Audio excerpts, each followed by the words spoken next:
Bismillahirrahmanirrahim. Alhamdulillahi Rabbil Alamin. Wassalatu wassalamu ala Rasulillah wa ba'd. Assalamualaikum warahmatullahi wabarakatuh. Ngayon mga kapatid, pag-uusapan natin ang kaugnay po sa pagpasok po ng Christmas at saka ng New Year. May mga bagay tayo dito na dapat malaman kaugnay po sa batas ng Islam. Unang-una, pwede ba tayo makiselebrate, makisali po sa programa nila? Ito ba'y pinahintulutan sa Islam? Pangalawa, pwede ba tayong halimbawa yung magpapalitan ng regalo sa school? Pwede ba tayong sumali dahil yan po ay utos ng school? Pwede ba tayong sumali doon? O mga project, bibili ng mga lantern, mga Christmas tree, ganun. O pang-apat, pwede ba tayong magbigay sa kanila ng regalo sa araw na yan?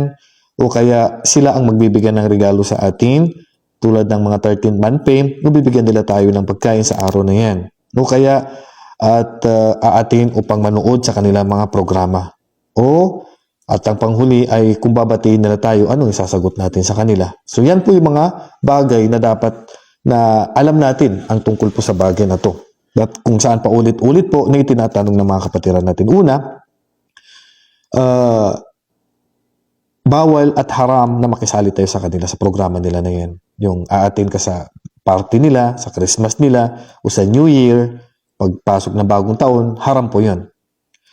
At yan po ay isang gawain pong panggagaya po sa mga hindi po Muslim, at kung makikiselebrate ka, yan po ay bid'a po. Sabi ng Propeta Muhammad sallallahu alaihi wasallam, inna likulli qawmin 'ida wa hada 'iduna. Bawat pamayanan, bawat grupo, may kanya-kanyang piyesta, malaking araw, at ito ang malaking araw natin. Sabi ng Propeta sallallahu alaihi wasallam, ang Idul Fitr, ang Idul Adha.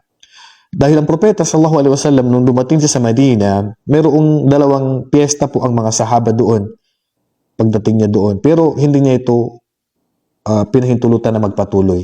Pinalitan niya ito ng Idul Fitr at Idul Adha. Ibig sabihin, kung pinalitan ng Propeta sallallahu alaihi wasallam at hindi niya ito hinayaan sa kanila na ipagpatuloy nila, nangangahulugan na bawal ang malalaking piyesta po maliban po sa Idul Fitr at Idul Adha. Kaya naman ang makiselebrate ka sa Christmas at saka New Year o makiparty ka dyan o anumang itatawag dyan na party sa December na yan o sa pagpasok ng bagong taon ay kabilang ka sa kanila. At yan po ay gawain bid'a. At sabi ng Propeta sallallahu alaihi wasallam, man tashabbaha biqawmin fahuwa minhum, at ang sinumang gumaya sa mga espesyal na gawain ng mga hindi Muslim sa malaking araw nila ay kabilang ka sa kanila sa pananamit o magpakain ka sa araw na yan, magregaluhan kayo, ay haram po yun. Pangalawa, kung sakali sa school, sa mga teacher, sa mga estudyante, o utusan tayo na ganito, may project na ganito, ganyan tungkol sa Christmas o sa New Year, hindi po tayo pwedeng sumali doon. Bawal po tayo na makisali doon. At ang sabi ng Allah subhanahu wa ta'ala, wala ta'awanu alal ithmi wal udwan. Huwag kayong magtulungan, sabi ng Allah subhanahu wa ta'ala, tungkol sa gawaing kasalanan at ipinagbabawal sa Islam. So yung utos nila sa atin na bumili ng lantern, project na Christmas tree, o kaya ay star, o kaya ay magbigay ng pera para sa Christmas o New Year, hindi po tayo pwedeng sumali doon. Opo, hindi po tayo pwedeng sumali doon. Kung mabawasan ang grado natin, mabawasan ang sahod bilang empleyado, ay mas mainam kaysa naman makagawa ka ng haram at magbibigay ka ng regalo. Sabi ni Imam Az-Zuhaili rahimahullah, wal i'tabis min nairuzi wal maharajan la yajuz. Ang pagbibigay po ng regalo, magbibigay ka ng anumang bagay para sa kanila malaking araw, yan po ay hindi pinahintulutan. Bagkus si Abu Habs al-Kabir rahimahullah, sabi niya, law anna rajulan abada Allah 50 sana thumma jaa yawman nairuzi wa ahda li ba'd al-mushrikeen baydatan yuridu bihi ta'dima dhalika al-yawm faqad kafara wa habita 'amaluhu. Sabi ni Abu Habs al-Kabir rahimahullah, pag dumating ang araw nila, na malalaking araw nila at nagbigay ka ng regalo sa mga hindi Muslim, kahit itlog lang, bilang pagdakilan sa malaking araw nila na yan, ay mapapalabas ka sa Islam kahit sinamba mo pa ang Allah sa loob ng 50 taon. Subhanallah. Kaya nakakatakot mga kapatid na magbigay tayo halimbawa sa mga nangangaruling o humihingi ng pera tungkol sa Christmas nila o tulong para sa mga programa nila na yan, ay magbibigay ka. Haram po na magbigay tayo ng tulong dyan. Pwede tayo magbigay ng regalo sa mga kapitbahay mong hindi Muslim, sa kakilala mong hindi Muslim, sa katrabaho mo na hindi Muslim, pero huwag mong itaon sa mga piyesta nila. Bigyan mo sila ng regalo bilang kamag-anak, bilang katrabaho, bilang kaklase, pero huwag sa mga malalaking araw nila.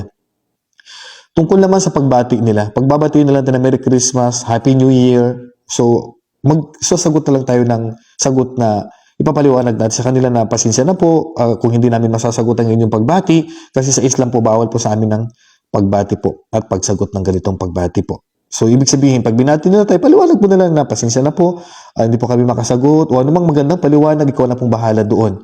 Ang mahalaga, huwag mong sasagutin ng Merry Christmas din, o Happy New Year din, kasi yan po ay panggagaya po sa kanila, at pagkikipagtulungan po sa gawain nila na yan. Ang propeta sallallahu alaihi wasallam sabi niya, man tashabbaha biqawmin fahuwa minhum. Gagaya ka sa kanila, ipinagbawal ng propeta sallallahu alaihi wasallam, bagkus mapapabilang ka sa gawain nila na yan.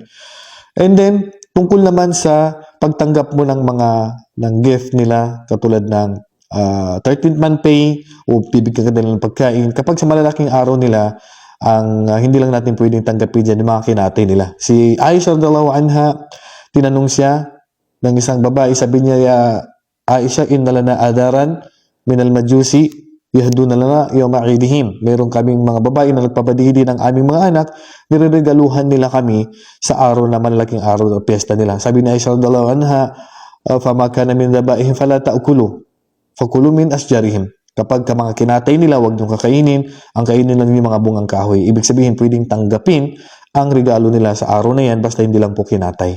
So, kung bibigyan nila tayo ng 13th month pay o regaluhan ka na lang nila bigla, kapitbahay mo, basta hindi ka lang umatin doon, ay wala pong problema na tanggapin natin yun. Wala po tayo nakikita na pagbabawal doon, kahit ang ilan sa mga ulama ay ipinagbawal pa rin nila yun. Tungkol naman sa pagbibinta po, pag magbibinta tayo sa araw na yan, walang problema. Magbinta ka dahil Christmas, dahil New Year.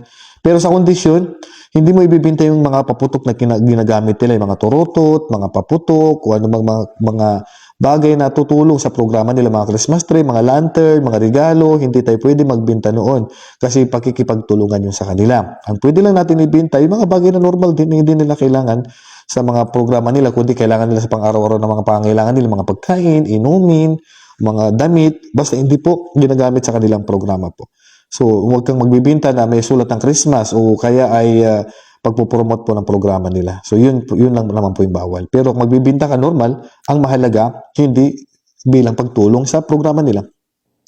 At kung makikisil tayo, walang problema din. Si Imam Ahmad bin Hanbal, tinanong siya kung pwede bang pumunta sa market nila at bumili po sa mga discount nila na mga sale nila ng mga paninda. Walang problema, sabi ni Imam Ahmad bin Hanbal, wag lang pumasok sa mga simbahan nila o lugar kung saan sila sumasamba. So walang problema na tayo po ay makisale at i-grab natin ang oportunidad na mura yung bigas nila, mura yung mga sapatos nila, yung mga pangailangan natin. Huwag lang po yung mga paputok, yung mga turutot, huwag lang po yung bibili natin, kundi yung mga kailangan natin na alam natin na makakamura tayo.